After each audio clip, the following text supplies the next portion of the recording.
to our show. Welcome to our show. It's a good show. Big, big shoe. It's really huge. Hello, everybody. This is Big Bad Extra Cool from the Dirty Laboratory and Creature Records. I'm on Talkin Troma with Troma Zach Bynes. It's really huge. Welcome to the show.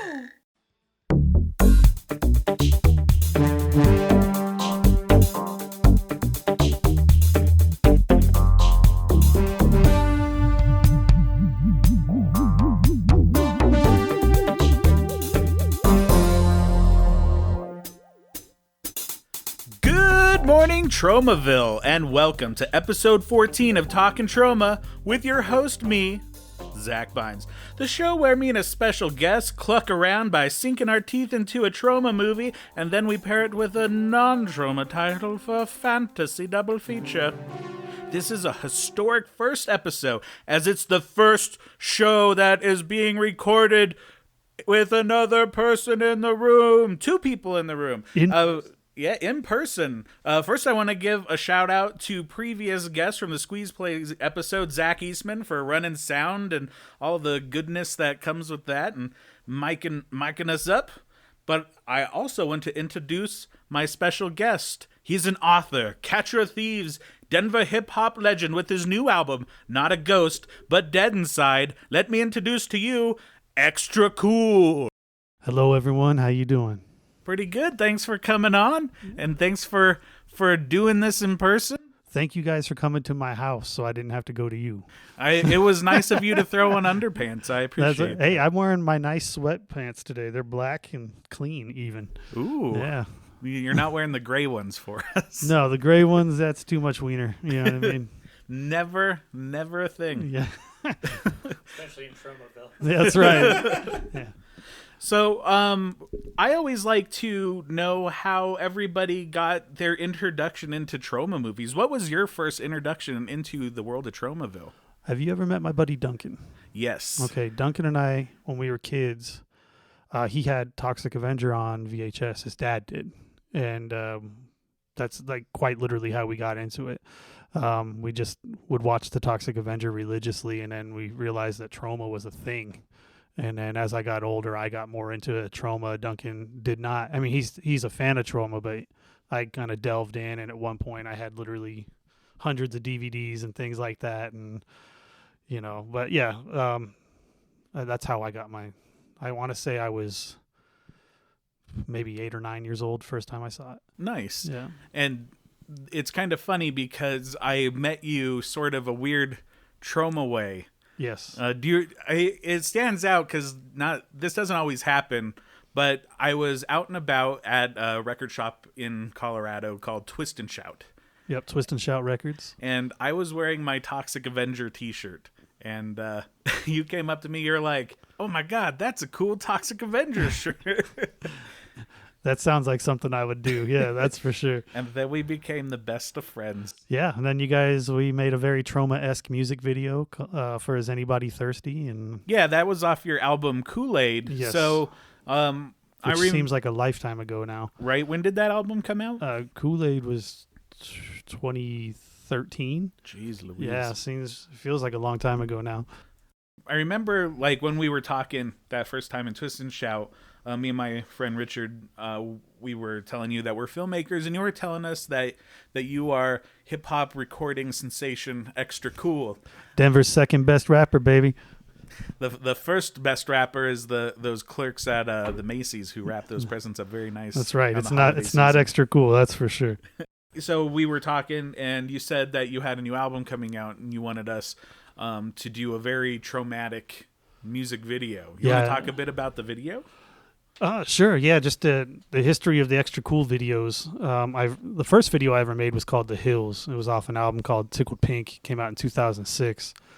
And then when I started doing the album Kool-Aid, I have a single called I Fly You Don't. And I did a very small budget crowdsourcing funds for that video with my buddy Trenton Cotton, who is now a comedian. He's very funny, man. Anyhow, he did that video, and then I wanted to do a couple more videos for that record. And so being that I had already done I Fly You Don't, when I met you guys and you guys were like, oh, well, we made Poultrygeist, blah, blah, blah.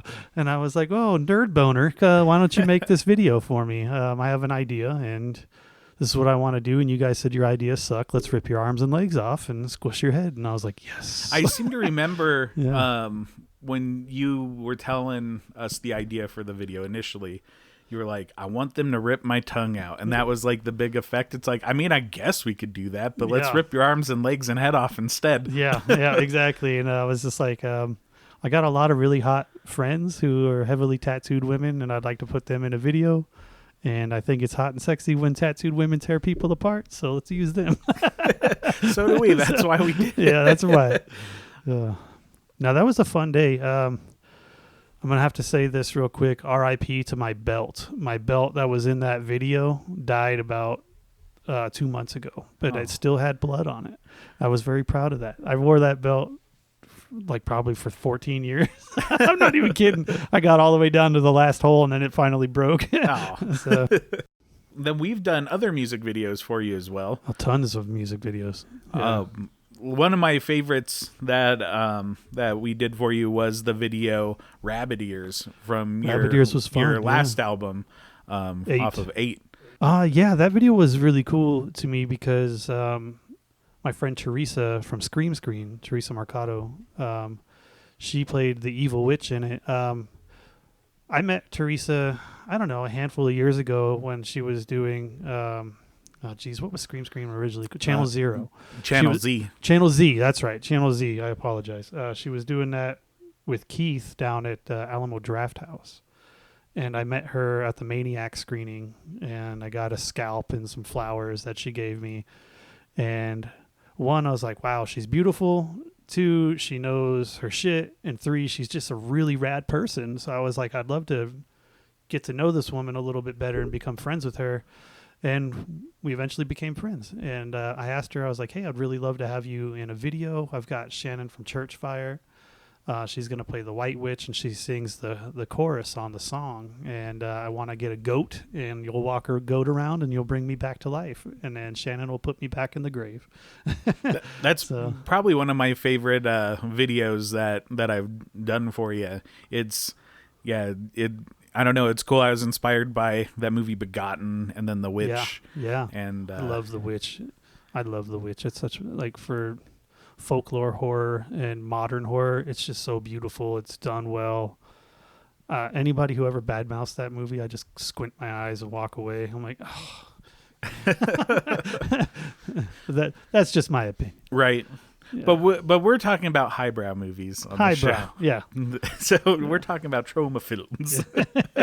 But how did you get into hip hop? Like, I've known you forever, and I don't think I know this story. Like, I know that you have quite a few albums out now, and and you've been a rapper 16 albums, Yeah. 17 albums, yeah. I don't really know, to be honest with you, because no one in my family growing up listened to hip hop or rap or any of that. I want to say it was 1992. Well, no, even before that, Public Enemy's "Fear of a Black Planet." Somehow I got a copy of that on cassette tape, and I remember my mom didn't like the fact that I had it, and so she took it from me, and I was able to smuggle out the lyric sheet. So to this day, I can't listen to that record because I memorized the lyrics from the sheet without hearing the music. So, like, it's so different when I hear it. I mean, it's such a beautiful record. It's fantastic. Yeah. You know what I mean?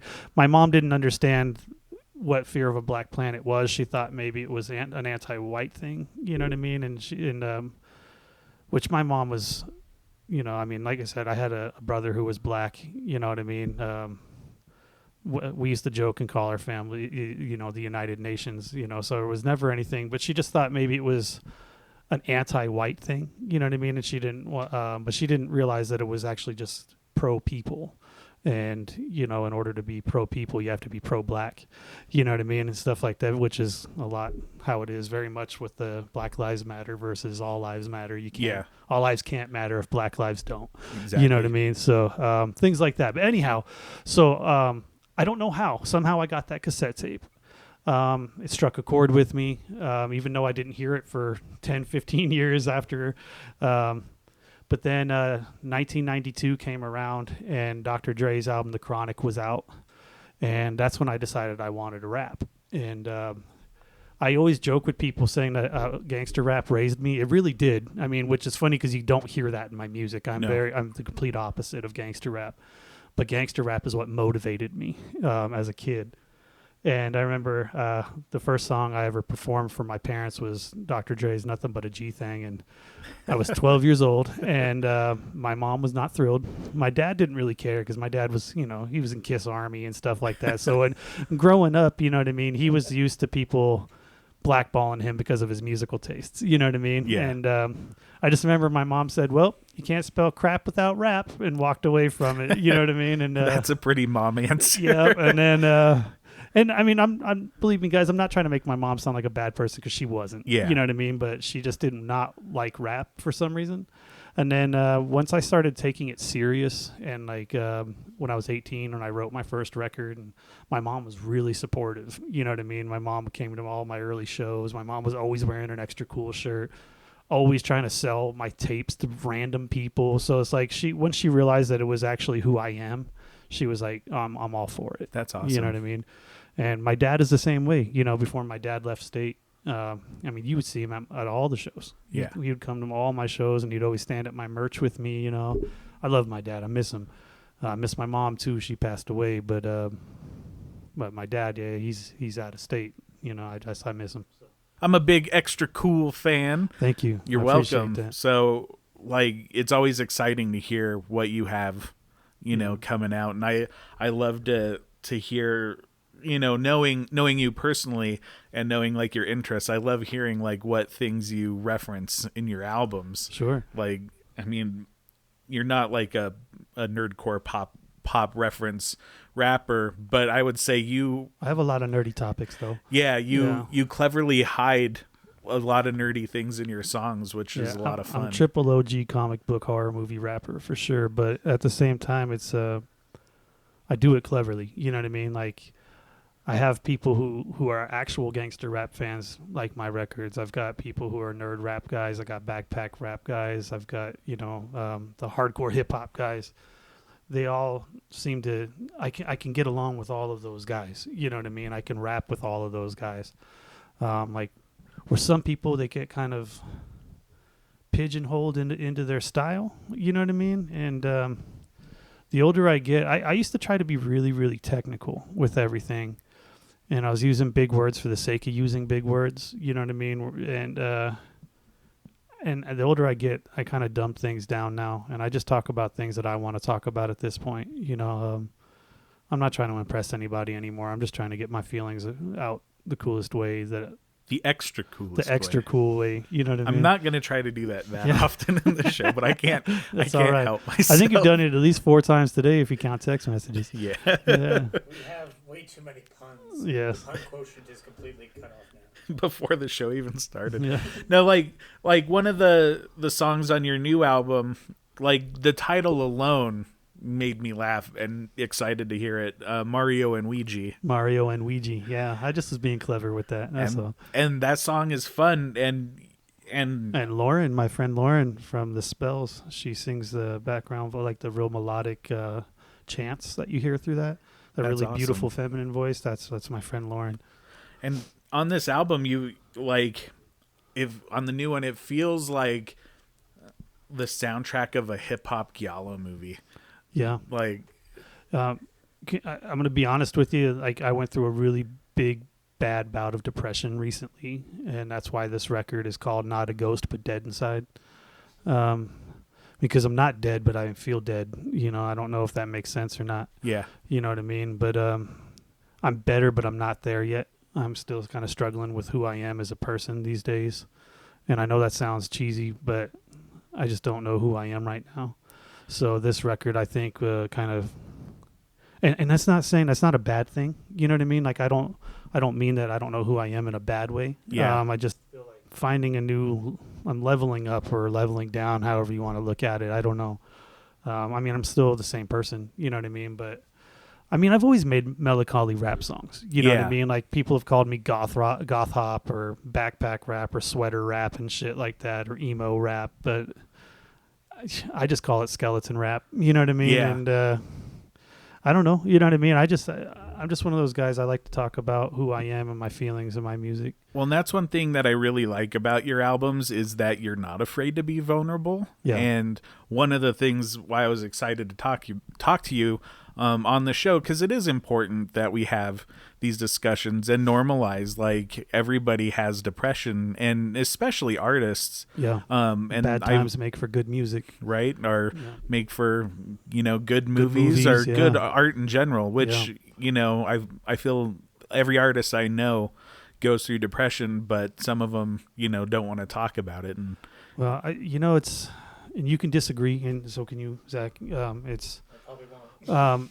I kind of feel like being a man and being depressed, it's kind of a suck it up buttercup situation. You know what I mean? Where, it's depression is very real. Sometimes it feels very fickle. Other times it feels unbearable. But then there's times where I'm just like, fuck, whatever, I'm good. You know what I mean? But it's like, but society wise, it's not okay for me to be depressed because I'm a man. You know what I mean? And I think that's something that I try to come across on the record. Like, it's okay to be depressed. I'm still upset about having a miscarriage with my ex Lena. You remember I was with Danielle for 6 years. So that was 6 years prior to Danielle. And, that's what the song "Villain" is about. and that It's still that hearing shit that still song, kills me. brought a tear to my eye.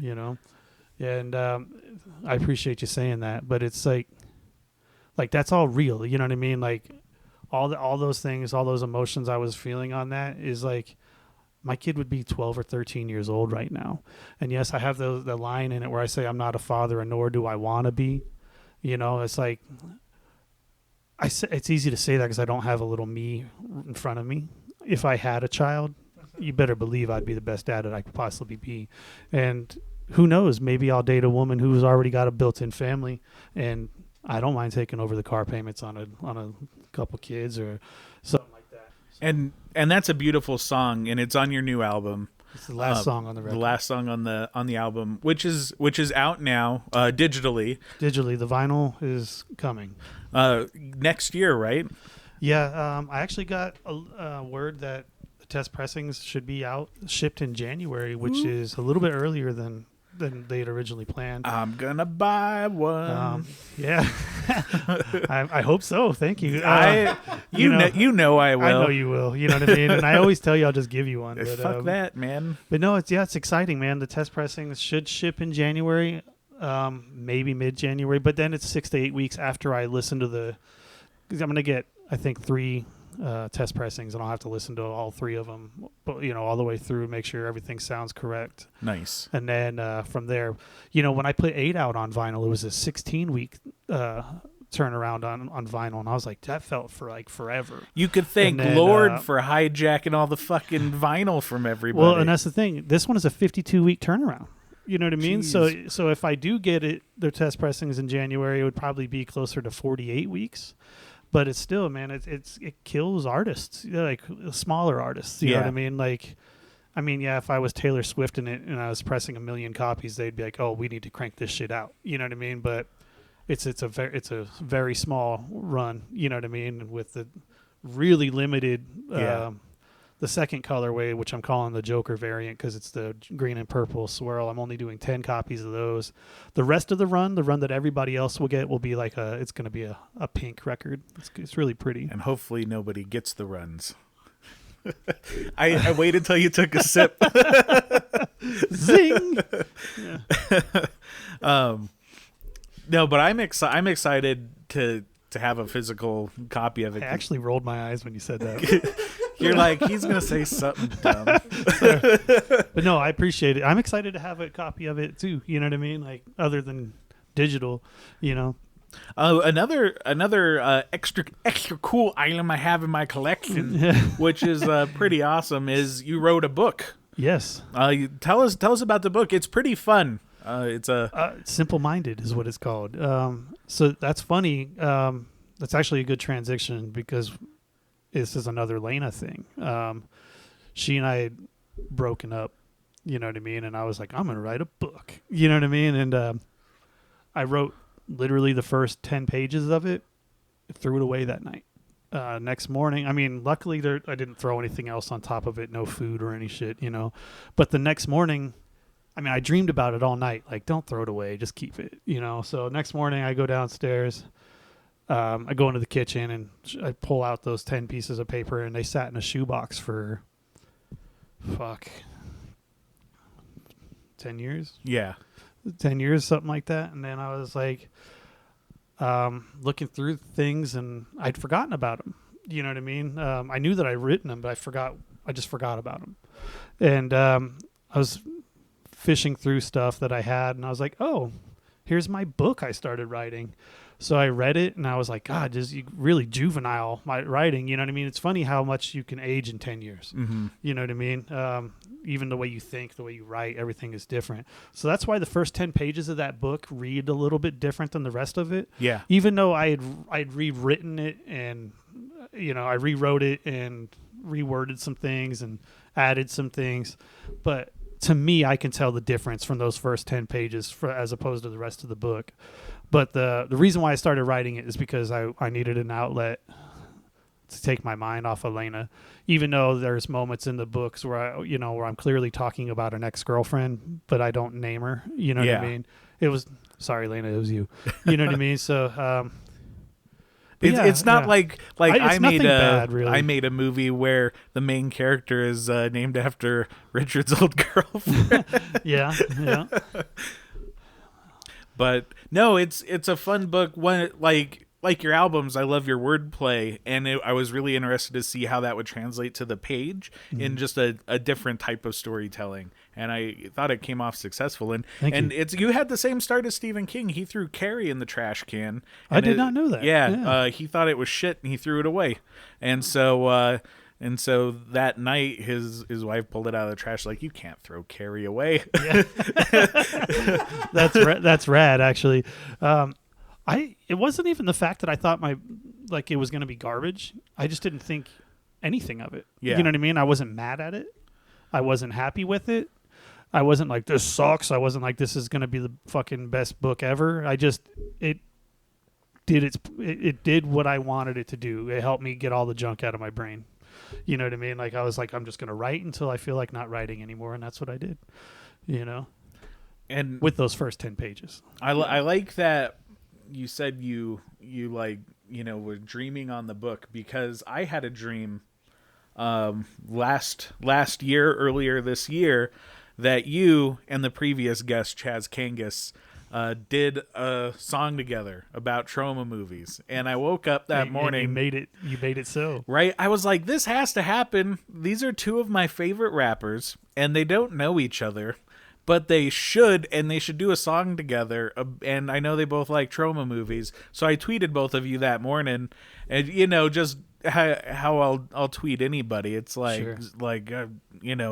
Zac Efron, put me in your latest film, or something like that. Sure. So, not really expecting anything back other than like maybe you guys liking the post, but you made it happen. Awareness. Yeah, awareness from did Dirty the beat. Laboratory. He made the instrumental. It's awesome. We're actually going to play that song at the end of the show, but why don't you talk a little bit about your verse on the song? I'm going to go back to awareness real quick. Yes. So I told him, I was like, hey, Troma Zach. He knows you as Troma Zach, because that's how I always talk about it. And I'll cut this out if this is wrong, but didn't I have you hit him with the hammer in Cape and Cowl? No, he's the one with the eye patch. Yes. Yeah, and he said that line that was unscripted and made everybody laugh. I was like, where is she? He's like, he's in the city. Everything's in the city. Yeah, and he's pointing at the Yeah. Awareness is actually the guy who owns Dirty Laboratory. I love Chavo. Chavo was his name. Chavo is fantastic. He's one of my favorite people in the whole world. By the way, he and Calm have a new record coming out. I have to plug it because they're label mates. Anyhow, so I was like, hey, man, Troma Zach wants to do a Troma song. Can you send me some instrumentals? I think your beats would be right for it. And so he's like, yeah, man, I'm going to send you over some extra cool instrumentals, some stuff that I was working on for you. And everything he sent over for me, I was like, nope, nope. And he's like, what? This is what you like to rap on. And I was like, yeah, it's what I like to rap on. I was like, this is a Troma song. It has to be fun, dude. Yeah. So, because like he was sending me all these really dark, moody instrumentals that I was like, yeah, those were definitely extra cool instrumentals. Like you could hear me on those instrumentals, but I couldn't hear Chaz on them, and I definitely didn't feel like it was going to be a fun Troma song. So I was like, hey, man, send me something silly. And then he sent me that beat, and he was just like, he said that he made it like in 2 minutes after he saw my text saying, send me something silly, and yeah, we went from there. And then my verse, I just talked about, a bunch of my favorite movies, Troma movies and stuff like that. I talk about the Toxic Avenger on all my records, so that's why I didn't talk about him on that song. You know what I mean? Yeah. I mean, hell, I even have a line on Not a Ghost where I say I'm a tiny toxic Avenger. You know what I mean? So it's, yeah. Mr. Rabbit. Yeah, that's right. Mr. Rabbit and his war pig.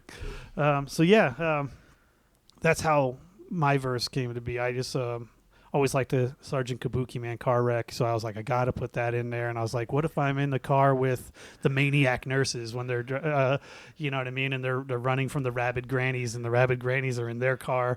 You know what I mean? So I was like, that's what I'm going to do. Instead of title dropping like I did for Bradley for Jean-Claude Van Damme's Damn Van, my verse on his soundtrack is all Van Damme movies, titles. So I just did title raps.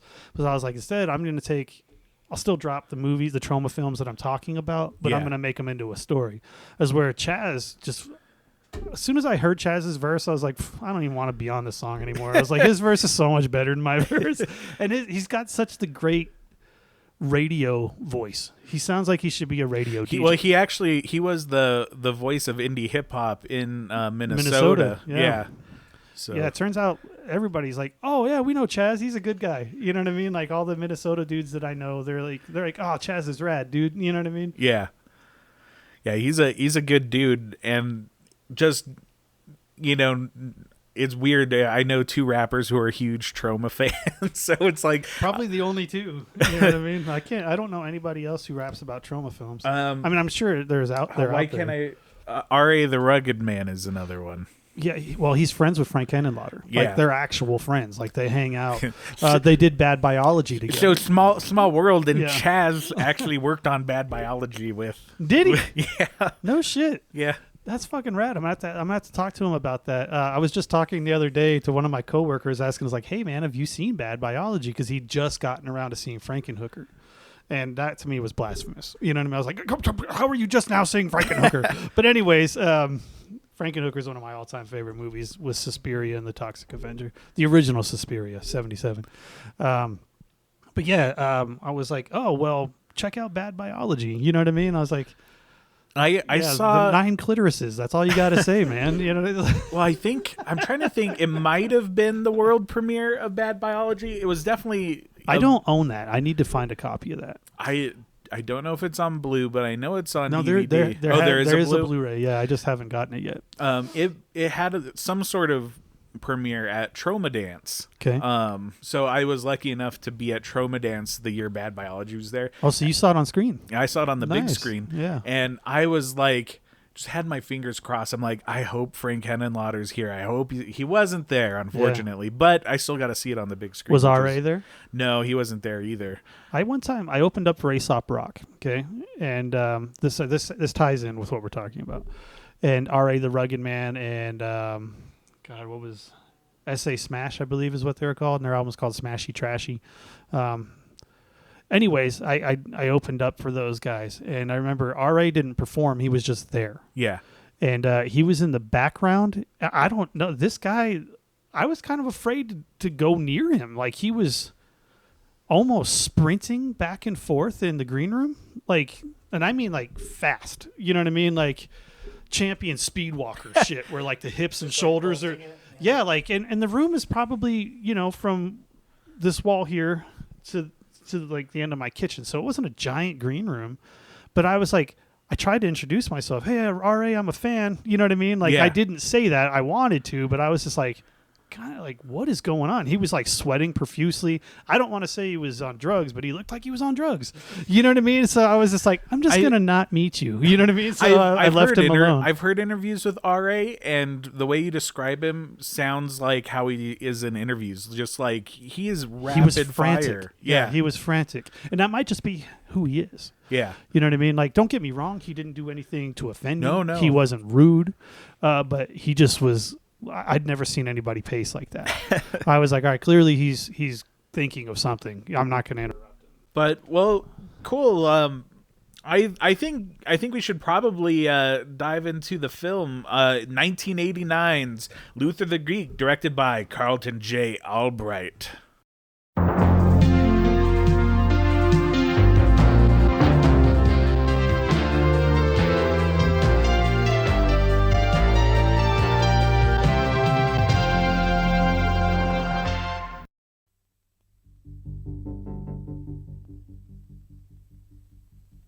Throughout America in the early 20th century, circus carnivals crisscrossed the continental United States. Carney barkers hawked and baited a curious public to come see the sideshow freaks. But of all the bizarre acts, the strangest was the geek. The geek was a man so down on his luck he'd do anything for a drink. But to earn that shot of cheap whiskey, he had to bite the head off a live chicken and drink its blood.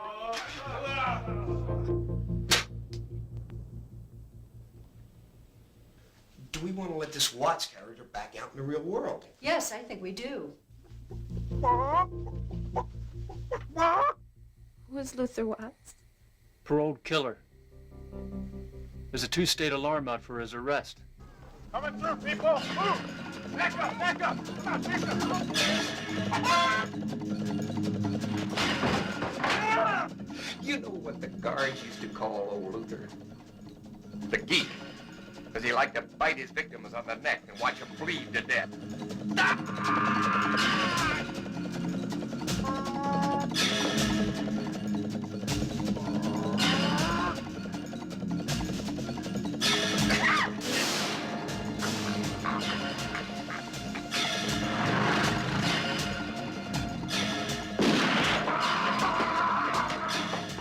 That's right, you kill it! Just kill that son of a daddy!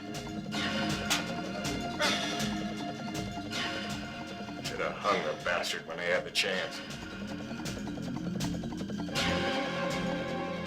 All right, chicken man. Colonel Sanders wants to fry your ass. Luther is the story of a different kind of geek.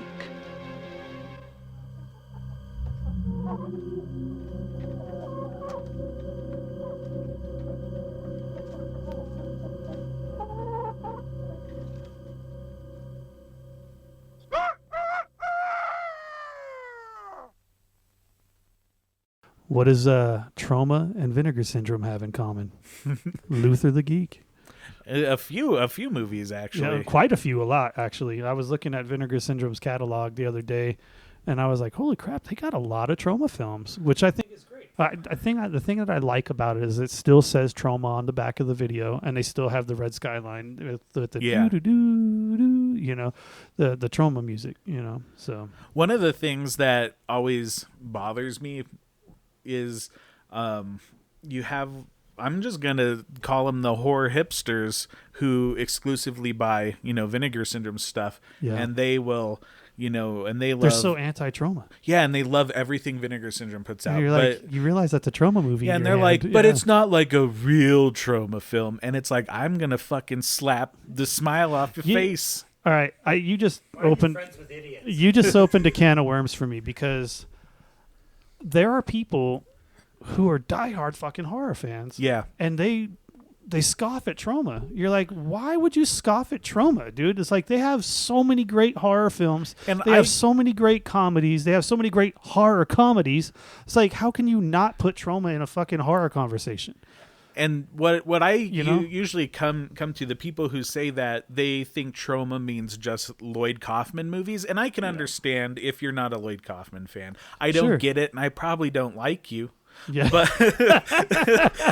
But like it's like okay, but that's not Troma, and so then Vinegar Syndrome puts these movies out. They do a fantastic job, and I love Vinegar Syndrome. They do. James and again Teresa from Yeah. Scream Screen, Kate from Mirror Fears and Church Fire works for him. You know, like James, like I said, James was so nice to me. Yeah. You know what I mean? Vinegar Syndrome's fucking rad. If you look at my shelf, you can. I've got a million Vinegar Syndrome. Same here. movies. I have a ton, but I just hate that there's like that weird subsect. They're like, those aren't real Troma movies. Like Death by Temptation or Luther the Geek. Those aren't real Troma films. Yeah. And it's like no, Troma had the foresight in the first place to put this out. They saw value in these movies to bring them to the world in the first place. Yeah. Well, I think the problem is most people, when I get into the Troma, shouldn't be classified as horror talk with people. Their argument is always Troma's War for some reason. I'm like, well, Troma's War is not a horror film. Yeah. You know what I mean? It's like, why would you even bring that up? You know what I mean? That's a war film. You know what I mean? Like it's a comedy about war. You know what I mean? Like it's got nothing to do with horror. You know, I don't know. I don't get it. But it's like everybody, like people who are not Troma fans, for some reason they've all seen Troma's War and they all hate it. You know what I it's mean? probably because it was on Joe Bob. That could be, you know what I mean? And it had a, just a little more wider. Yeah, even Darcy is like, you know what I mean? And I love Darcy, you know what I mean? But it's like, come on, Darcy, you got to like some Troma movies. Well, and that's why, like, on this show, I'm digging into the titles that aren't the Toxic Avengers and stuff like that, because I want people to know there's more than just those movies. Yeah, there's more than Toxie, more than Sergeant Kabuki Man. And as much as I love those, they're like, Me too. I love them. need to celebrate their entire body of movies that they put out. Sure. Squeeze play. Yeah, absolutely. You know. So I'm glad that you chose to do Luther the Geek. I know the first movie we were talking about was Maniac Nurses. Maniac Nurses is one of my all-time favorite Troma films. It's such a good movie. And I still want to talk about that one on the show at some point, but researching that one proved to be a little bit harder just because there's not a lot of... I couldn't find much about it either. There's just not a lot of information about that movie out there, so that might be one I'll have to like track the filmmakers down to talk about it, because just to get those stories out there, because there has to be stories with that movie. But Luther the Geek, there is plenty of stories. I actually have an audio clip I'm going to play of the director, Carl, talking about where they came up with the idea for Luther the Geek. An interesting thing happened. We were sitting around the table at dinner, my kids and I, and we were talking about strange things that happened, and they were using the term geek. Oh, he's a geek, she's a geek, this and that. And I asked him, I said, do you know what the term geek really, where it came from and what it's about? And none of them knew that geeks were people that were that bit the heads off of chickens or snakes in the sideshow. They were the freaks. They were the ones that were so down on their luck that they, for a drink of whiskey, would do almost anything. And biting the heads of chickens was probably pretty disgusting. And people were willing to pay money for that in the 20s and the 30s and the 40s.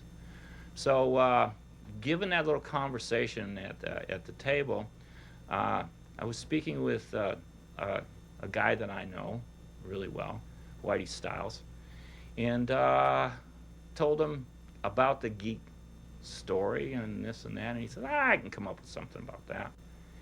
And he also knows Ed Terry. Ed Terry is Luther in Luther the Geek. So he came up with this little story about Luther the Geek. Only it wasn't called Luther the Geek back then. He was just Luther. And the original title for the screenplay and for the movie, at least during production, was The Freak. And one thing I like to do when researching these movies, I like to see what other Troma connections like the cast and crew has. And there's actually quite a few on here. So the one 6 thing, degrees of Kevin Bacon type of thing, right? Except for it's all like 6 degrees, 6 degrees of Toxie. Troma. Yeah. So the director, he and I don't know how I never knew this, but he wrote and directed The Children. Oh, I didn't know that either. So I thought that was pretty cool. The main actor, Ed Terry, and one of the other actors, Gil Rogers. They acted in The Children. A bunch of people worked on The Children. Was Stacey Hyduck in it? No. I'd just like to say thank you to Stacey Hyduck for wearing that pink tank top in Luther the Geek. Yeah.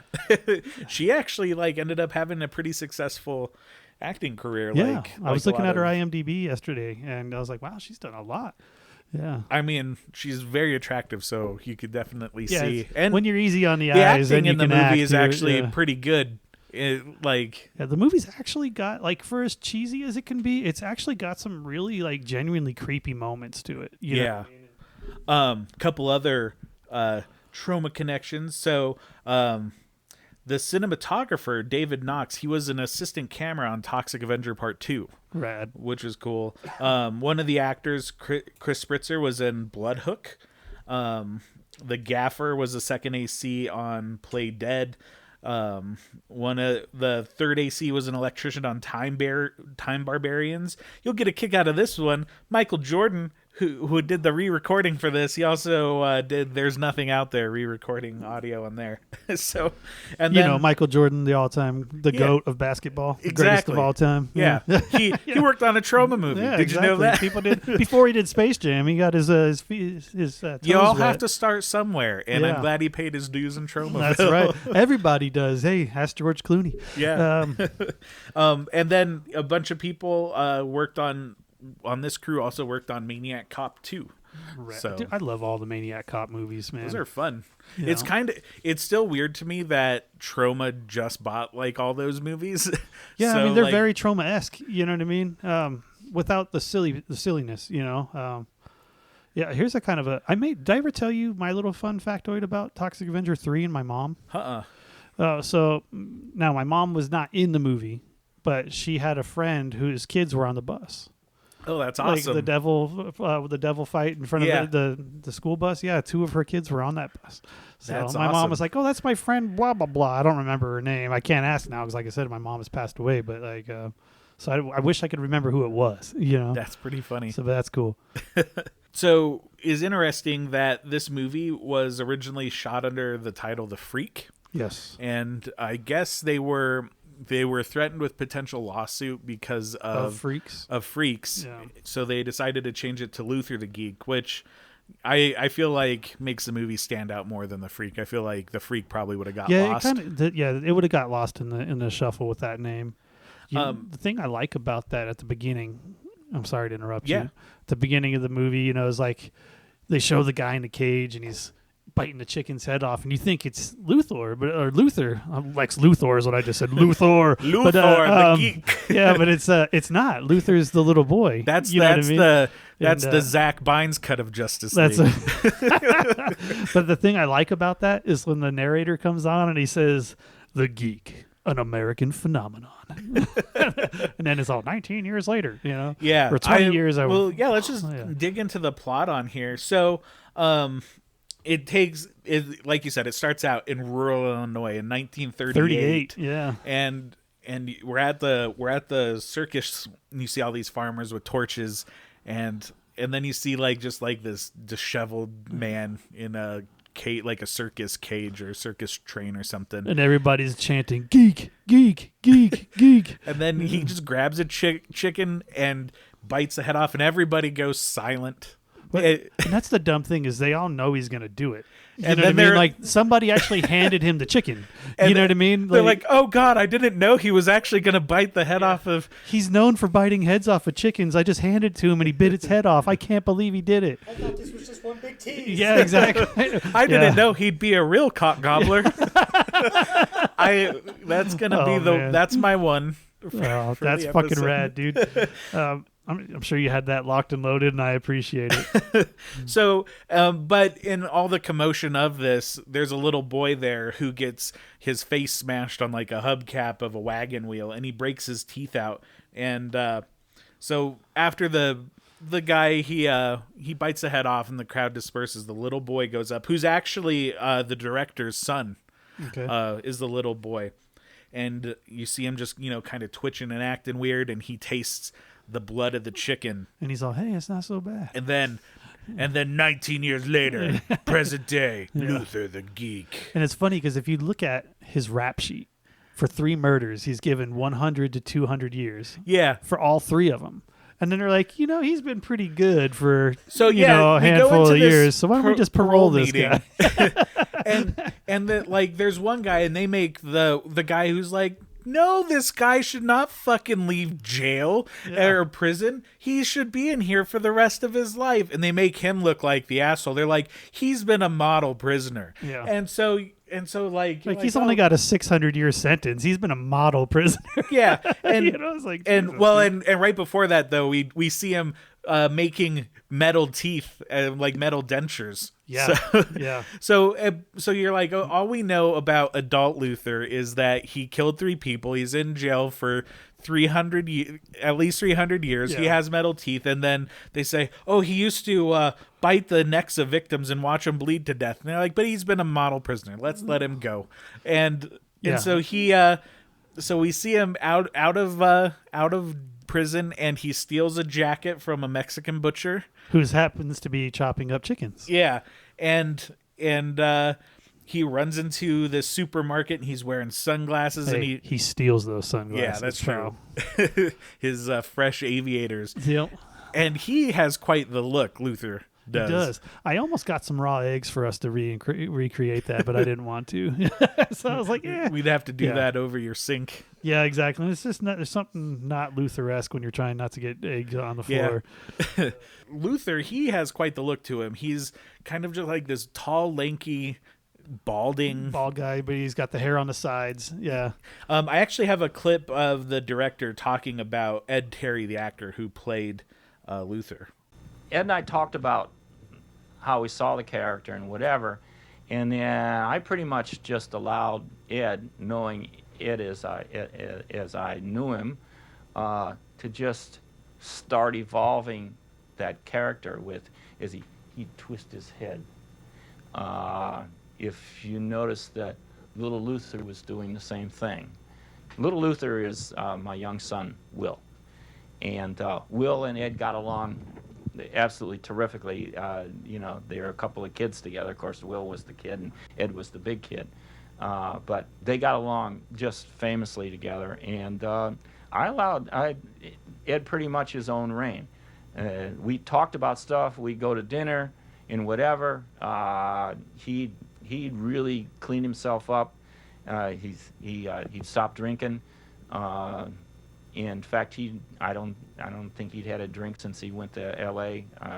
In a long time. And he's a strong-willed character, and I knew that and an incredibly talented man. And I'm just sad that he just didn't pursue his acting career as staunchly as he should.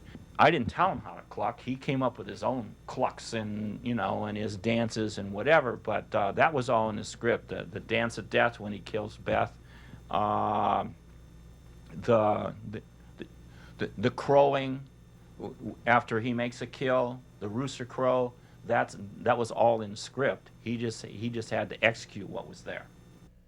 The one thing I like about the supermarket scene is I like catching editing mistakes in films. And after he's thrown out for eating the raw eggs and stealing the last egg, he goes out on the sidewalk and he sits next to the old woman. Yeah. She drops the egg and he bites her neck and kills her. So when he runs off, if you look, when he's running to check car doors because he hears the police are coming, you can see the cameraman in the window. Oh, really? In the windows. Yeah. The reflection, you can see the boom mic, you can see the camera. I was like, rad, dude. I love that.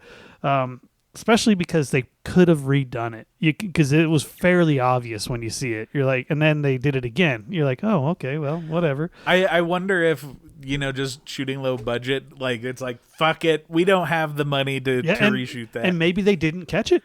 You know what I mean? There is a good chance that they didn't catch it. You know what I mean? Or they thought, who's going to see that? You know what I mean? But I look for that kind of stuff. Like. Who's gonna have like the cleaned up Vinegar Syndrome Blu-ray? It's not like there's gonna be a podcast about this movie in the future. Ha! We got you. Yeah. Well, one thing I liked inside the grocery store was I like movies from the 80s and you can see the cereal aisle, and there's a whole Yeah, scene on rad. the cereal aisle, and you're like, all right, what kind of stuff do they got back there? Yep. And I usually end up having to rewind the scene because the first time I'm always looking at the boxes of cereal. I'm always looking for the monster cereals. You know what I mean? Yeah. I'm like, oh, it's clearly not October. You know, or see if they have like a box of C-3POs or something. Sure, yeah, something to do with the time period. Yeah. But so then, yeah, he gets out of there and he bites the neck of this old lady at a bus stop who is definitely not an old woman. Like, No, definitely not. and even so, the first time I watched this movie, I have the Vinegar Syndrome, but I also have the Troma DVD, and it's not the best quality transfer. It's all right. It's from a tape master, I'm The sure. Troma one? Yeah. Yeah. And even then, I was like, I thought it was somebody in drag at first. Like, Did you? Playing I just thought it was a young lady that they painted up as well, as an and old it turns woman. out that's what happened. It's like a 20-something-year-old as an old lady. I actually have a director, the clip of the director talking about that scene with the old lady. Nice. Old lady special effects were our first effect, and it's the one that's the least effective. It's the one. It took us the longest to shoot. It took us between 8 and 10 hours to shoot that effect, which was way too long. I allowed the special effects guy to storyboard it, and of course the storyboards were my suggestions and my approval for the shots, but I allowed him to essentially shoot the first shot, and it just was interminable. It just went on and on and on, and we didn't get great coverage. It's just the coverage that we had ended up being with we had it looks like spaghetti underneath her chin, which was terrible. I hated. Way too much blood shooting out all over the place, and he thought that was good, and I hated it because it wasn't real. And, you know, this was the first effect. I wanted it to really punch and scare people, shock people, and whatever. Now, it was certainly bloody, and we cut around it in the final version, thanks to a terrific editor, Rick Smigelski. I mean, Rick he had to pull his hair out trying to get frames enough that it didn't look cheesy, it didn't look dumb, and it was very difficult. But we learned from that. We learned that you have to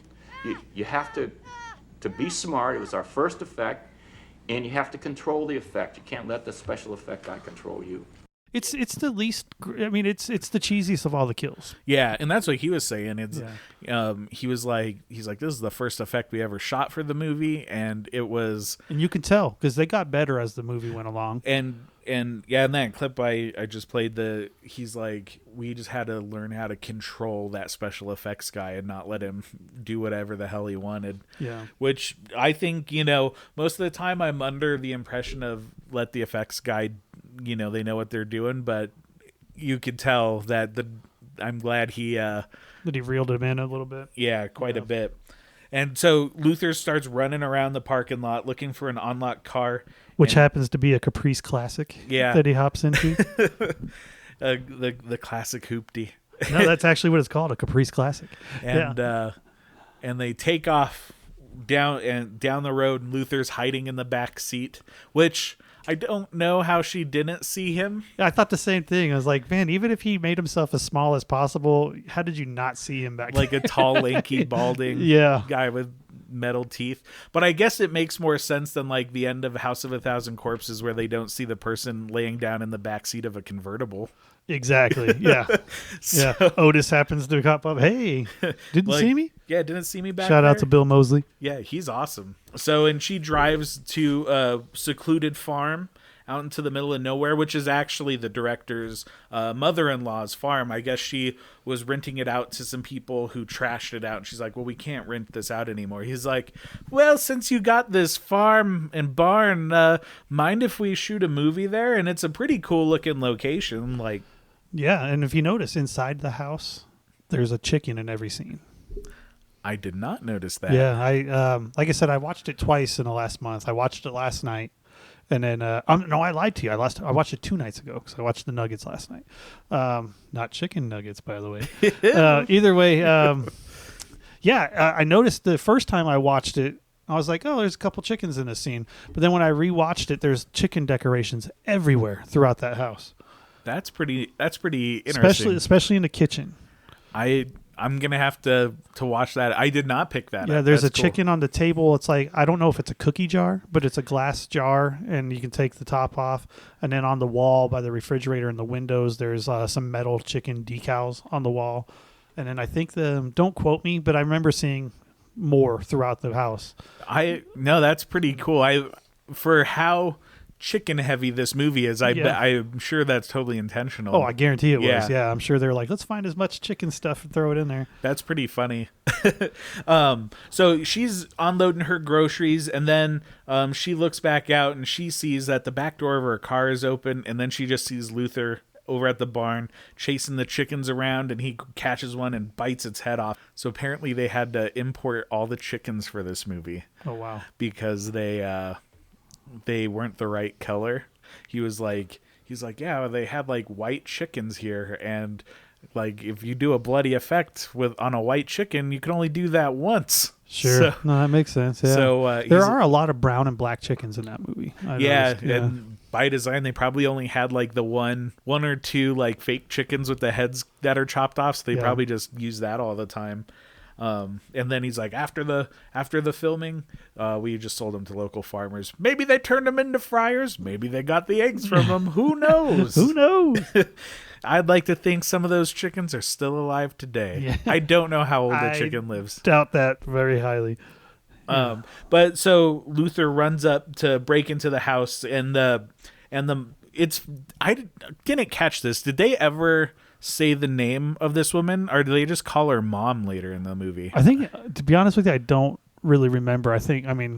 Obviously Stacy, or Beth, the character Beth, kept calling her mom, But yeah, I never heard her name. But she grabs a shotgun and kind of gets in a tug of war with Luther, and he gets it from her, and then is a scene very much Texas Chainsaw Massacre 2. Sure, when he puts the barrel under her dress and pulls it up, revealing her underwear. Yeah.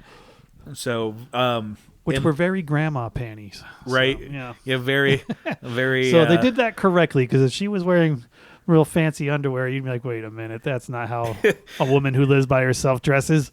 Right? Maybe she does. Like, hey, everyone likes to feel sexy sometimes. Yeah, and it's like maybe the day when you're going to buy a big old bag of Doritos and like eggs from town 45 minutes away. Yeah, you never know. You might run into a hunk down there. But he tries to shoot her in the crotch, and there's no ammo, so she kicks him in the balls and runs upstairs. And he starts following her. And this is really kind of the first time we see Luther like really clucking like a chicken. Yes. Where very much for the rest of the movie, he's very chicken and... Yeah, he's very chicken through the rest of the movie.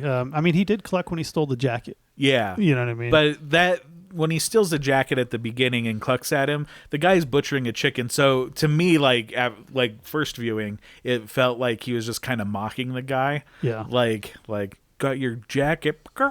Yeah. Yeah. So he chases her into the bedroom and finds her in the closet and kicks her in the head, knocks her out. Knees her in the head and then kicks her in the ribs. Yeah. And it's funny, if real life was anything like this movie, like people would be getting knocked the fuck out all the time. Yeah. Like everybody gets knocked out by like a blow to the head, and I'm just thinking like I'm clumsy as fuck. I drop stuff under my table all the time and hit my head all the time, and I don't think I've ever been knocked out. Yeah. Well, being hit in the head is never fun. I'll tell you that much. It's never fun, but I've never been knocked out. Not as easy as it is in Luther the Geek. Yeah. So he drags her to the bedroom and throws her on the bed, and he starts ripping strips of fabric from sheets and starts tying her to the bed. And then we hear a motorcycle pull up, and he gets interrupted by the woman's daughter Beth and her boyfriend Rob. They pull up on a motorcycle. So they come into the house, and they see that the window of the door is broken out. And they're very nonchalant about it. Man, so if you are like going to visit your mom and you pull up to her house and you see the doors open with broken glass on the floor, would you be like, she locks herself out of the house so She's many times? always losing her keys. Yeah. like, oh, dumb old mom breaking the how window many again. times has mom done that where that's not a thing in their Yeah, house? no, that was, I was like, okay. But yeah. So Luther hears him coming in, and so he just locks the door of the bedroom, and he's still going to tie up mom. And Beth is eager to get out of her clothings, so That her boyfriend sprayed whipped cream on. Yeah. So she's like, well, I guess I'll go take a shower. I better go take a shower. And that bathroom is actually a set. The whole thing was built. Yeah. Yeah. Which, if you like, I watch a lot of low budget movies, and you can almost always tell when it's a set. I didn't know that was a set. No, it looks like a real bathroom. Yeah, I didn't. Yeah, when I watched the special features is when I was like, oh, they built that shower for that scene. And it's in a tub. Like any low budget movie that if I would have made this movie, you could see the garden hose sticking out of the spray painted piece of cardboard that I have. Exactly. So no, honestly, yeah, that was a really good effect because it looked like a real shower to me. Which is funny, yeah. It's like one of the most impressive like effects in Luther the Geek is this bathroom set because it's a very nice looking bathroom. Yes, I should get whoever made that set to remodel my bathroom. So she takes a shower and Luther sneaks his way over there, clucking his way, and he goes and hides in the closet. But meanwhile, boyfriend Rob, he has other ideas, so he goes to join Beth in the shower, and they start soaping each other up. She puts the soap in his butt and leaves right the shower. In his butt. Yeah. She's like, have fun. Yeah. And she's like, clean behind your ears. But it's like, not with that soap. It's been in my butt. I've been riding on a motorcycle. That's all butt day. soap. No, thank you. Yeah. And you ever wonder where those little hairs on your bar soap came from? It's all cloned from Rob's butt from Luther the Geek. So, and then this was probably one of the funnier, like, I don't know, I've never seen this in another movie, but so they go to make whoopee on the bed, and the sounds of the headboard knocking on the wall wakes the mom up. She was knocked out for fucking ever. You know what I mean? Like, and, like, ever. She was in a coma. They're not being quiet in the house. They're like very loud, like, oh, we're here, we're having a good time, we're taking a shower. But the sound of the headboard wakes mom up from her coma. She's like, it sounds like my daughter's fucking. I better wake up from being knocked out. Yeah. But unfortunately, the whoopee is cut short because they hear Luther trying to steal the motorcycle. Yes. And he is not doing a very good job of stealing this No. motorcycle. And, I mean, he can't even ride it. Yeah. He's having a hard time with it. Which, I mean, I guess if you've been in prison that long. Well, watching it again the other night, like the first few times, I've seen this movie maybe 10 times throughout the years. Watching it the other night, I think he was doing it just to lure Rob out of the house because he could have just gone up and attacked them in bed and then the movie's over. Yeah. You know what I mean? He kills them both in bed, Jason Voorhees style. But I think he honestly, going back and watching it again, I think he was just luring them out so he could have his way with the ladies in the house. That way he could get rid of the guy and then just, be a ladies' man for the rest of the movie. That makes sense. Yeah, so Rob goes after Luther on foot, and he's like, which I guess here makes more sense because he's able to keep up with the motorcycle chasing him on foot, and he's like wearing cowboy boots. Yeah, so that's what makes me think. And plus, he can't ride it. You know what I mean? So Luther wipes out on the bike, and then so what does Rob do? He just makes sure his bike is okay. He doesn't even check out the dude who just stole his motorcycle. Doesn't he kick him? I thought he kicked him. He does. He's I could be wrong though. I thought he'd kick Luther. He does kick him, but he's like, all right, that's that. Yeah. Let's go over to this motorcycle. Sure. And so no, Luther kicks him in the head, knocks him out. Hits him with the helmet. Yeah. Knocks him out, and then he crows like a rooster. So at this point, we cut back to the house, and Beth hears her mom crying for help, and she tries to untie her. And this is where you definitely start feeling the dread in this movie. Yeah, this is actually where the movie starts getting really creepy. You know what I mean? Where it actually turns from like a silly Troma-esque film to like, wow, this is actually like a very creepy serial killer moment. Right. coming up, You're you like, know? is this going to turn into like a Last House on the Left type of situation? Yeah. So, and Beth hides under the bed, and Luther is looking for her. And May I chime in? yeah. So this part here, this is another editing mistake I caught. So once he comes back, and Rob's in the field, passed out or knocked out, I should say. Yeah. He comes back. If you notice, right when he walks in, and the camera's looking down the hallway at him, Luther is still wearing his boots. But literally a second later, when he comes up the stairs, he's wearing Rob's red boots. So it was like that was an editing mistake. You know what I mean? They should have had him wearing the red boots coming in, because it takes him 3 seconds to walk up the stairs, and then all of a sudden he's wearing Rob's red cowboy boots. Yeah. You know. So and then they decided to make that like a big plot point too. yes, Where later she's like, "Oh, I knew something was wrong because he was wearing Rob's boots." Yeah. So the phone rings, kind of interrupts him looking for Beth, and he just loses it and starts smashing the phone and destroying the house. And then he goes and grabs a gun and ammo, steals the car, and he leaves. He goes back over to Rob, who's like gotten up at this point, and Luther's stalking him. And Rob comes across a hunter, and he surprises him because I know I've never been hunting, so maybe I'm naive, but if I hear somebody be like, "Hey, help me," my first response would be like, "I better shoot that deer in the chest." Yeah, exactly. You know, Dick Cheney, that guy, dude. Yeah. Sorry, I thought you were a geek. Yeah. Yeah. We don't take kindly to people in these parts. In general. And then when Luther comes up, he's like, I didn't mean to shoot him. And so then Luther bites the hunter's neck and kills him, and his teeth falls out. And I don't know if that was a mistake, but they just already shot it, so they decided to keep going. Yeah. At first I thought it was going to be an editing mistake, and then you actually see Luther Put him reach back down, in. grab it, and put him back in his mouth.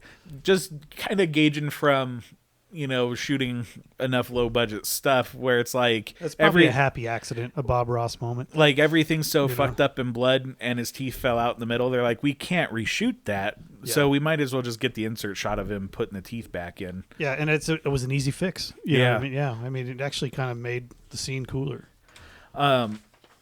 So at this point, the mom, she breaks free from one of her restraints, but Beth is like paralyzed in fear. As you can imagine, she just knows that, nothing good is going on. So her mom's like, you need to find some scissors to cut the rest of these restraints. And the car pulls back up, just laying on the horn. And you hear Rob crying for help at the same time. So at this point, Luther, he takes them all hostage at gunpoint. And Rob, mom, daughter, and we hear a cop car pull up. So Luther takes Rob at knife point, and the cop comes up to the house, and Beth, because the headlights were on in the car. Yeah. And Beth goes to, kind of just get the cop out of there. So they, which is funny, this scene where she's talking to the cop, because clearly something is wrong. Yeah. And she's like, "Oh, I just broke up with my boyfriend," but it's like, yeah, it's like that's fear, that's not sad. Yeah. So just that cop's reaction to all that made me laugh. It's like, all right, well, just turn off those headlights, okay? She's like, wait a minute, you want some coffee? He's like, I'm on duty, ma'am. And then I like when he comes back, he's like, I just came back for the coffee. With the mom. Yeah, but 5 minutes later, it's not even.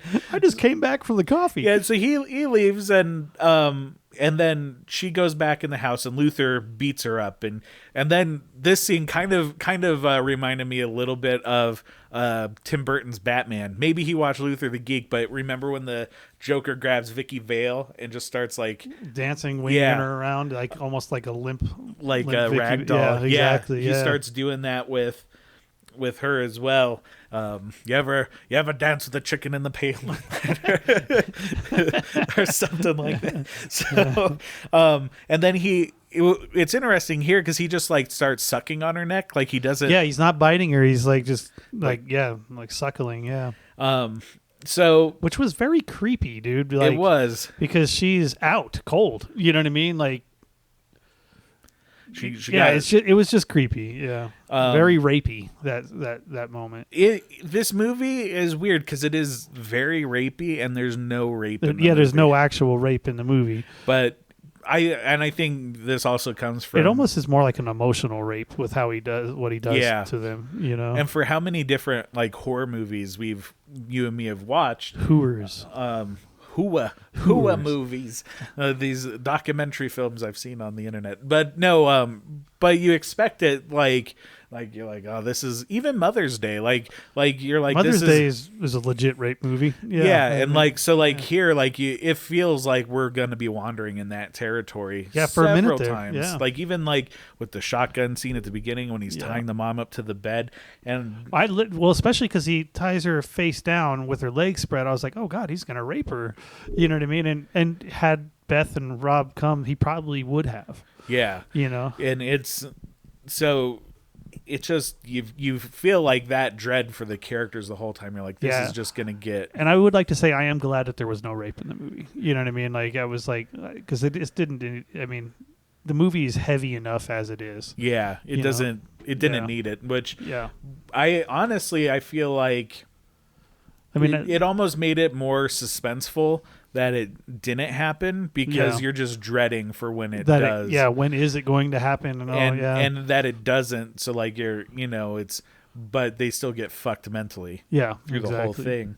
But at this point, mom ended up freeing herself, and she knocks Luther down and locks him in the bedroom. And she finds both the kids, Robin, Beth, and she gives Beth a big old hug, and Beth spits out blood, and then she dies, which when I was watching this, I was like, I think she died.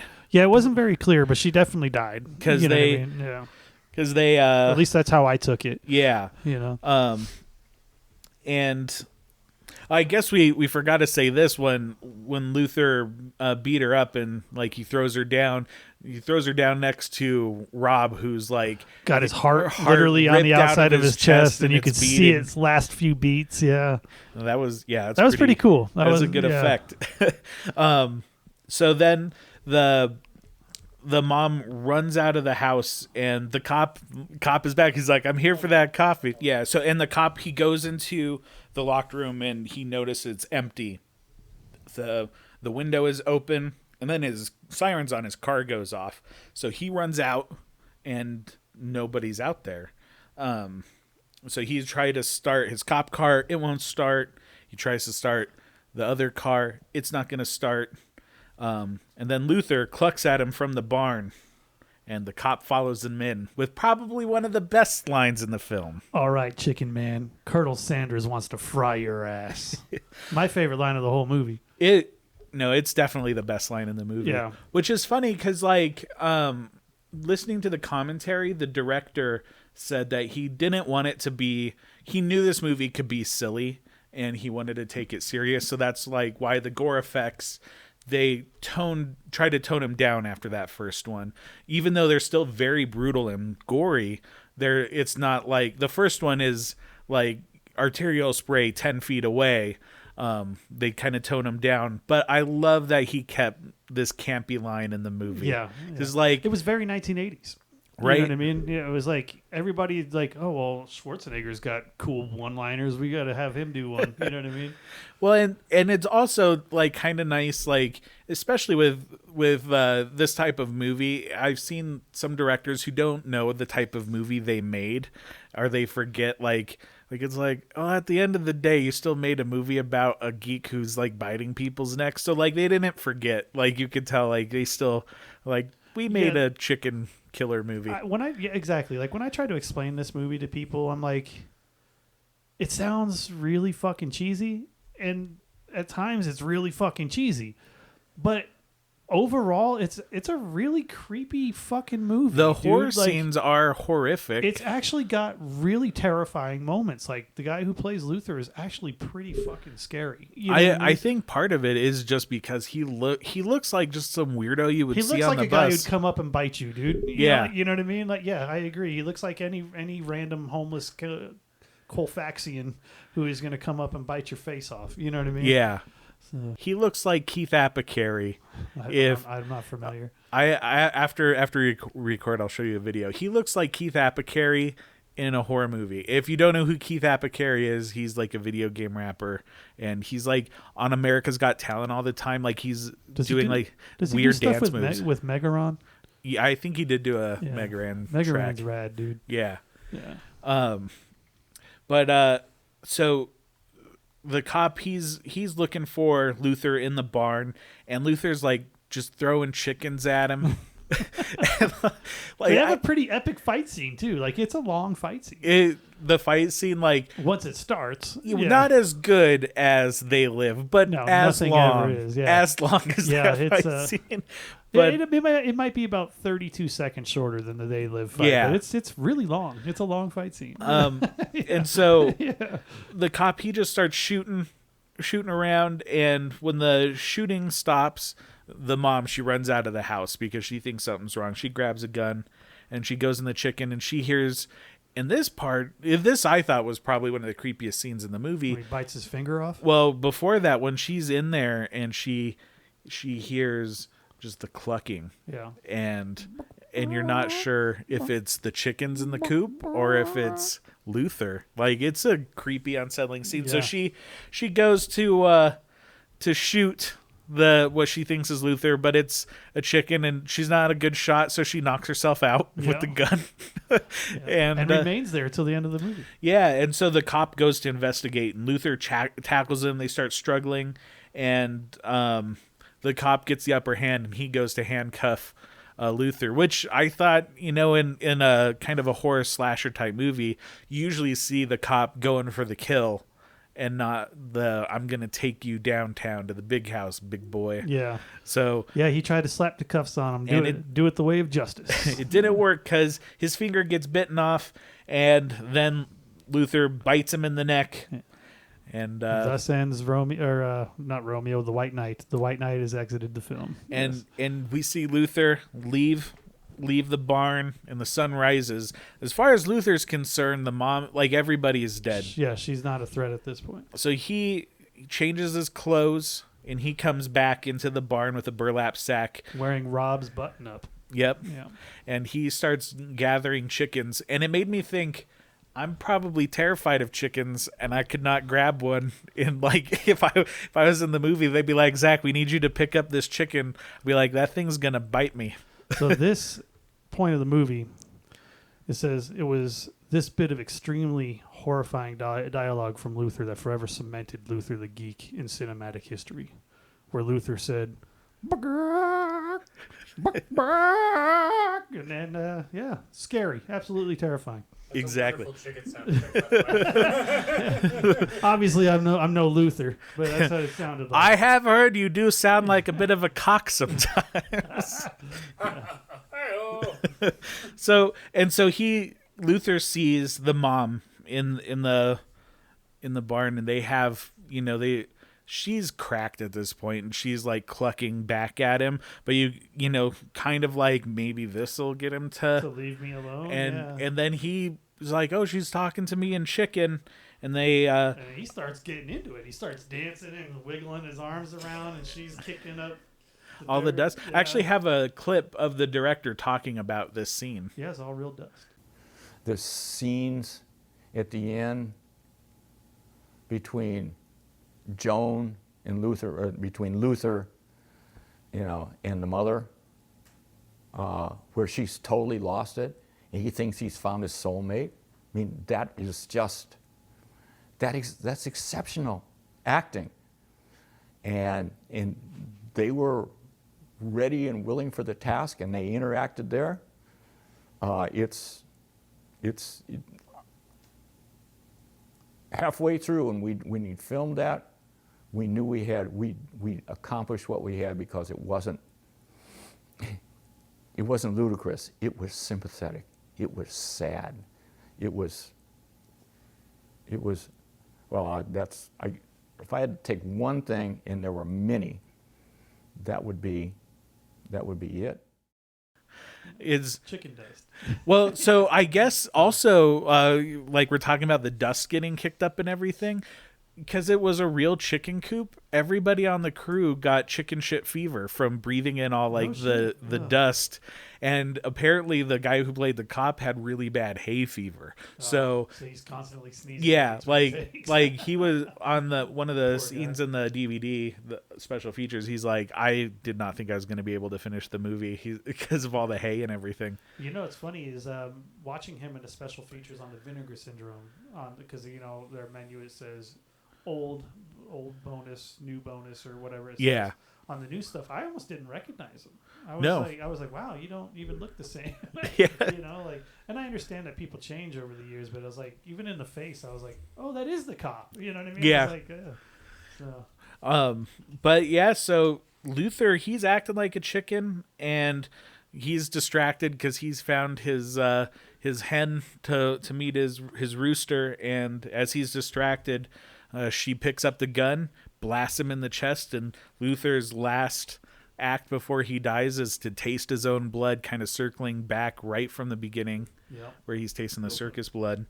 And she starts laughing and crying and clucking all at the same time, and the movie's over. It's actually a pretty good ending. You know Yeah. what I mean? Like, for people who haven't seen it, they may think from how we describe the film, they're like, it kind of sounds cheesy. Watch it. If you're a Troma fan and you've not seen Luther the Geek, please watch this film. And nobody is playing off the clucking like as a joke. Like, it's all serious. He's genuinely crazy, and he relates to the world because he thinks he's a chicken. Yeah. You know what I mean? But he's a very violent person. It's definitely worth the watch if you're a Troma fan and you've not seen it. Another thing I was thinking while watching the movie, so he gets paroled at the beginning, and they say he's a model prisoner. He doesn't say a single thing in this movie. He's just clucking at everybody and acting like a chicken. Word in the whole movie. How is he paroled? Yeah. These people are terrible at their jobs. Yeah. This all could have been avoided if the one person who met up with him in prison was like, he hasn't bit anybody here, but he totally walks around acting like a chicken. And also, he has fucking metal fangs that he's filing in his cell, just so you guys know. Good thing they let you keep a metal file in your prison cell. Yeah, exactly. I've seen enough DuckTales cartoons to know that that's no good to have a metal file in. And it's not like someone brought him a cake with a file in it. He had no visitors. Any final thoughts before we move into the double feature section?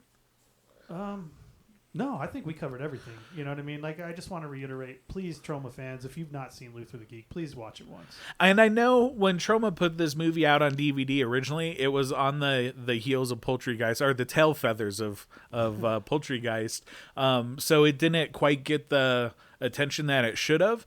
And I know the reasoning that Troma did it, because here's another chicken movie. And it seems like when it originally came out on VHS and all that, that's how I originally saw it, was on VHS. I guess the company that put it out just fucked the director over. Really? He talks a little bit about it on there. He doesn't talk about how Troma ended up with the movie, but he had to sue the original distribution company for the rights back. And he didn't, and the original distributors went to prison. So maybe they turned into chicken monster killers. Maybe. They did them dirty. Well, awesome. So it's Luther the Geek night at Cinema de la Cool. What is your double feature that you're picking to play with Luther the Geek? I'm picking a movie that Severin just released, and I actually put on my top 10 Blu-ray releases of the year. It's called Born for Hell.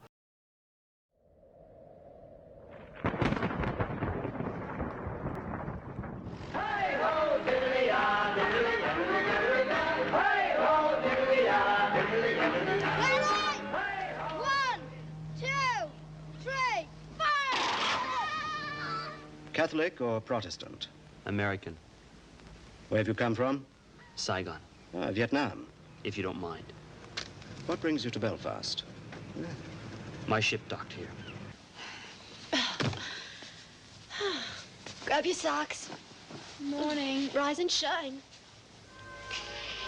If somebody really likes somebody, as I like you, well, perhaps that goes beyond friendship. Did you ever think of that?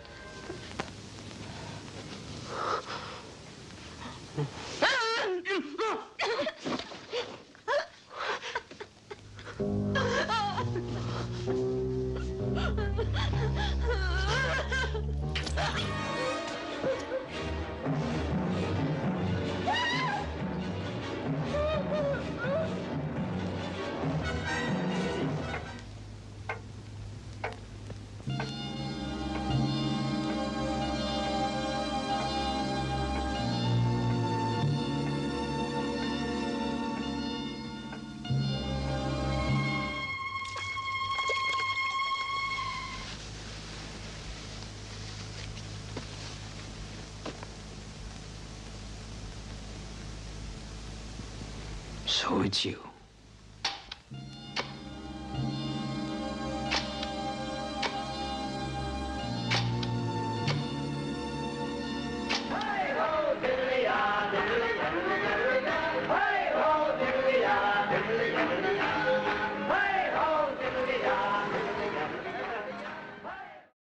Now, Born for Hell has got nothing to do with chickens. The reason why I picked this as a double feature is because of a home invasion.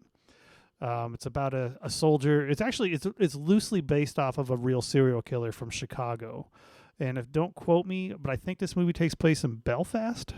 But it's an American soldier who goes over to Belfast after he's discharged from the army, and he finds a dormitory full of young women, breaks in and does all sorts of horrible things to these women. At times it's hard to watch, not because it's a bad watch, just because of what's going on in the film. I haven't watched the movie, but it looks very 70s exploitation. I'm going to let you borrow it. I'm going to let you take it home tonight. Yes. Please bring it back soon, because I don't like when people rent movies from me. And I have a dry erase board at my house that I write people's names on. Good. But I have my old iMac I'm trying to get up and running, and I'm going to start scanning movies out to people. Rad. I did find some Troma connections with Born for Hell. Oh, nice. I'd love to hear it. It's always kind of tough to find Troma connections from like the 70s era foreign directed movies, but there was a few. So the actress Deborah Berger, she acted in the movie Merchants of Death. And Andre Pelletier, she acted in the Troma movie East End Hustle, and the producer, Peter Fink, directed what Lloyd Kaufman calls the worst movie in Troma's library, Capture of Bigfoot. So, which I was like, no way, the producer also produced the worst movie in Troma's library. That's saying something. Troma's got a very big library. Yeah. And to get singled out like that. Yeah, you got to have done something to Lloyd. What he described that movie as a guy in a fur jacket who falls down in the snow over and over and over again. Oh, that's awesome. So I haven't seen it, but I feel like I need to. I've not seen it. So for my double feature, I decided to go with the 1981 film directed by Romano Scavellini, Nightmare in a Damaged Brain. The following preview trailer is not suitable for viewing by persons of a nervous disposition. Switch off your television set immediately unless you are prepared to be really terrified. Nightmares in a Damaged Brain. Prepare yourself for the most intensely shocking motion picture of our time. The motion picture everyone is talking about. Hello? Hello, Steve?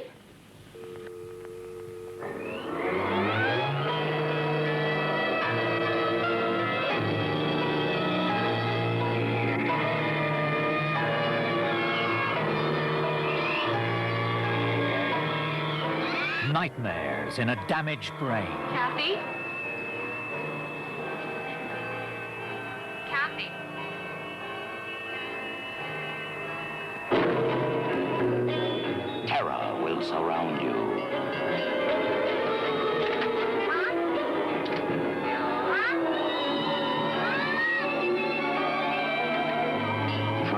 to survive the night.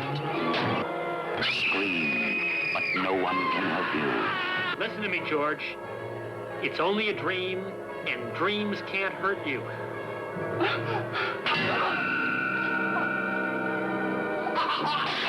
Are you there, George? Daddy! George, don't hang up!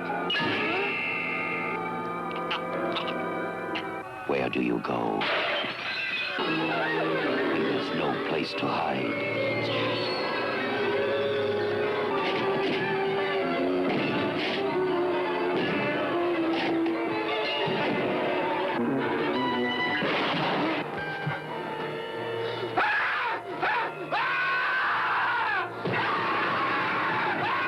The dream you can't escape.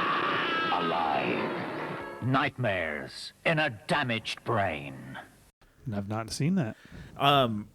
I think you would dig this movie. They have it on Tubi. You said it's Nightmare in a Damaged Brain? Yeah, Nightmares in a Damaged Brain. Or it's also just called Nightmares. Okay. But I like the title. I may Nightmares have actually seen just Nightmares. It's Tom Savini did the effects in it. Okay. So basically, the reason I picked this one was I went with kind of like the deranged, crazy serial killer model, and there is a bit of home invasion in this. It's about this boy who, a little bit like Halloween, commits a murder at the beginning. He grows up and he just keeps having flashbacks to the murder. Yeah, and nightmares about it, and it's grimy. Okay. I've definitely not seen it. Grimy 42nd Street, like porno booths, and he's in there like just like fantasizing about murder, and then he ends up stalking this family and slowly killing them off. It's pretty brutal. It's a little slow, but it's Savini's effects in there are pretty good. The legend. Yeah. The man, the myth, the legend. And this one actually had quite a few Troma references as well. What do you mean, like actual posters and stuff inside not the posters, movie? but like people who had stuff to do with it. Troma connections. So the actor Mick Cribben, he directed the Troma film Beware Children at Play, which is a fun film. I that's another one I'm gonna. That's do a fun on the show. movie. That's a fun movie. The actor David Masser, he was the unit manager for Fat Guy Goes Nutsoid. I love Fat Guy Goes Nutsoid. Yeah. I remember I watched that with Duncan. That was a fun time. I love that movie. That was fun. I can't wait to talk about that one. And then the cinematographer Giovanni Fiore Colatiseri was the camera op on the Stendhal Syndrome. Just so you know, I love the Stendhal Syndrome. Wrote a song about it in 2008 on The Creature from the Wack Lagoon. Very first track, Asia Argento. That's what the song is called, or Asia Argento. I heard Dario say Asia in the Lloyd Kaufman interview, so that's what I call her, is Asia, because that's how Dario pronounced it. It could still be Asia. I have no idea, but yeah. Well, that's a funny movie. The Stendhal Syndrome's fantastic. I bought that Troma DVD when that came out, and it's amazing how terrible that DVD looks. I hate to say this because when Blue Underground put out Stendhal Syndrome, I had to get rid of my Troma one because the Stendhal Syndrome has the whole cut. It's like everything Dario shot with all the extra footage, and it's remastered. It's beautiful. Great. It looks great. The only thing that I miss is the Lloyd Kaufman interview with Dario, because Dario's how you are with Troma is how I am with Dario. Dario is my favorite. Suspiria is my all-time favorite movie. You know what I mean? And, the holy trinity of movies for me is Suspiria, Toxic Avenger, and Frankenhooker. You know what I mean? I would die if those movies, if I was never able to watch those movies again, I'd just kill myself. I can't live without those three films. Well, we will make sure to keep those movies in rotation around Casa de la Cool. Yep. But yeah, I can't get rid of the Troma version because of what it is, and the fact that how weird is it that Troma put out a Dario Argento movie. I thought it was fantastic that they did that. It's so cool. Yeah. There was like, I don't know if it's on that DVD or if it's on something else, but Lloyd talks about where he's like, we're going to make Dario Argento an offer that he most likely can definitely refuse. I just love the fact that they actually sat down and talked to each other. It wasn't like, you know what I mean? It was like you and I are doing right now. It was like they were actually in the room together, and I was like, and both of those guys have had such a huge impact on me. You know what I mean? So I was like, that meant a lot to me to see that, you know. I don't know. It's like there's 3 people movie-wise that when they pass away, it'll really hurt me. And it'll be Lloyd Kaufman, it'll be Dario Argento, and believe it or not, it'll be Mel Brooks. You know what I mean? When those 3 pass away, it's just the world is genuinely going to lose 3 wonderful people. I agree. You know? So, yeah. But on a little happier note. Sorry about that. Leave it up to me to fucking turn the mood sour. Way to bring it down. Well, here's something that's kind of funny. So, I talked about this actor who was in Nightmares and a Damaged Brain. He was also in William Kirksey. He was in another film that I talked about on this show. He was in Squeeze Play and Monster in the Closet, When Nature Calls, First Turn on You, Stuck on You, Waitress. So he's like in all these. So he's done 1 or 2 drama films. Yeah. All the early Lloyd stuff. The person who did the special effects, Leslie Lorraine, or one of the people who did special effects, did the First Turn On and Stuck on You. Another effects artist did Night Beast and Curse of the Cannibal Confederates. When I talked about Night Beast on the show, the guy who did sound, Jack Cooley, he did the sound for Death by Temptation and Cry Uncle, Love Throw Murders, The Children, which Luther the Geek's director's other movie, which is kind of cool, and Zombie Island Massacre and Joe and Silent Night, Bloody Night. So there is quite the trauma crew on there. Yeah, absolutely. And it's kind of funny, yeah, just like, it makes sense that 1981 in the grimy New York City, 42nd Street, like, it's like... New York City, just the best movies from the 70s and 80s, and even up to the mid-90s. Until it got all Disney-fied. Yeah, I mean, until Giuliani changed everything. You know what I mean? Like, it was just absolutely just... That city was so perfect for film, for 35 millimeter. You know what I mean? Like, yeah. It was just so perfect for that time period because, like, it was so scuzzy and just so gross. Like I think about when I watch like Mrs. 45 and The Driller Killer. Yeah. You know what I mean? Like that. Like those are very New York City at that time period. Well, another one I mean? I like from like kind of that era is 1990, The Bronx Warriors.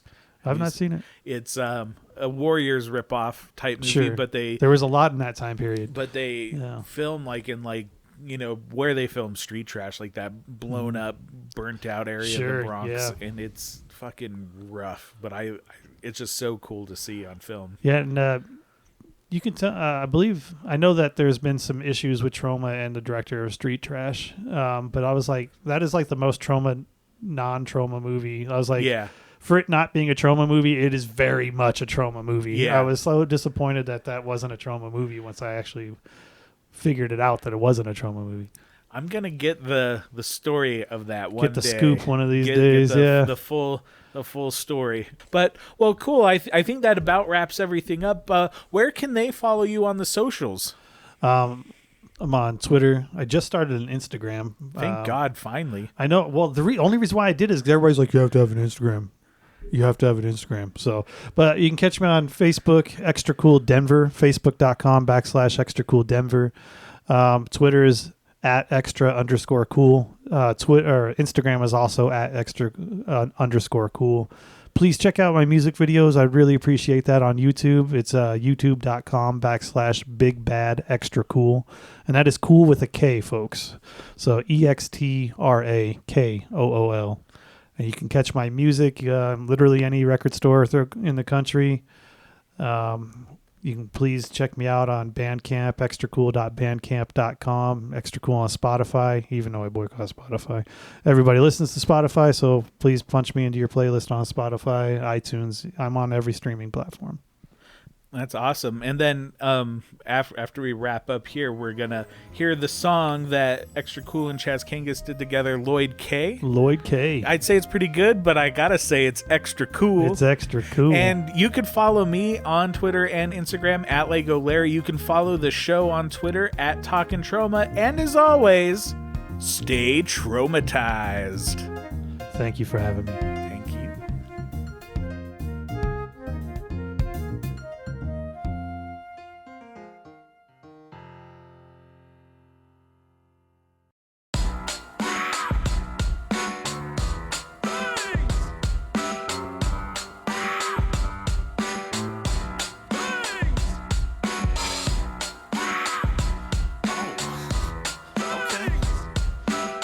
What up, Chaz? I'm gonna do it like this. Well, it's the creature, extra cool, it's nice to meet you. White knuckle to steering wheels, crash through double feature. Was a 90-pound weakling, Melvin to my boy, with the knife for Julie's mouth. What taste and I'm enjoying. Yo, it is what it is, I'm calling maniac nurses. Quick to bend a quarter of rabbit grannies whipping hearses. We took to the air like a kabuki man car wreck. I flew like a bird through the stores in the comments. Nazis must die, cause the heck of fucking racist. I'm dressed to the nines with switchblade and pocket aces. You gotta look sharp when the Cretans roll through town, cause if you don't, guess what? Subhumanoid meltdown. Don't cry, dry your eye. From the school of hard knocks, now I went to Newcomb High. Me and Chaz a heck of tight like Stanley and Lloyd Kaufman. Can't forget Michael Hers. So awesome. Say Tromaville. No overkill. When it's time to kill the weeds, yo, instead we clip the blossoms. It is what it is. You can blame Lloyd Kaufman. Say Tromaville. No overkill. When it's time to kill the weeds, yo, instead we clip the blossoms. It is what it is. You can blame Lloyd Kaufman. It starts with the red overcast over the skyline. Take a look around the clearly posted guidelines. Safety to humans, safety to people's property. Make a good movie, now get ready for the Odyssey. Hard on our sleeve, and we're ripping the scenes. Tromaville, New Jersey, Hell's Kitchen to Queens. Switching regimes, never switching the channel. Troma's war, setting off all of the squibs in your flannel. Take up the mantle. Indie as it gets, it's a team, it's a movement, no elitists in the mix. From VHS rentals to streaming Troma now. At the Bread and Sea Bakery, sipping a low and brow. Troma holds it down like fly paper in the middle of the action, like I'm Joe Flyshaker. Makers of the art with an uncompromised force. Go straight to the source from Troma, of course. Say Tromaville. No overkill. When it's time to kill the weeds, yo, instead we clip the blossoms. It is what it is. You can blame Lloyd Kaufman. Say Tromaville. No overkill. When it's time to kill the weeds, yo, instead we clip the blossoms. It is what it is. You can blame Lloyd Kaufman. What up, Extra Cool? I see this summer we are taking a vacation to my summer home in my favorite lovingly restored section of the Garden State of New Jersey. Yeah, I got great tickets booked through 1-800-83-TROMA.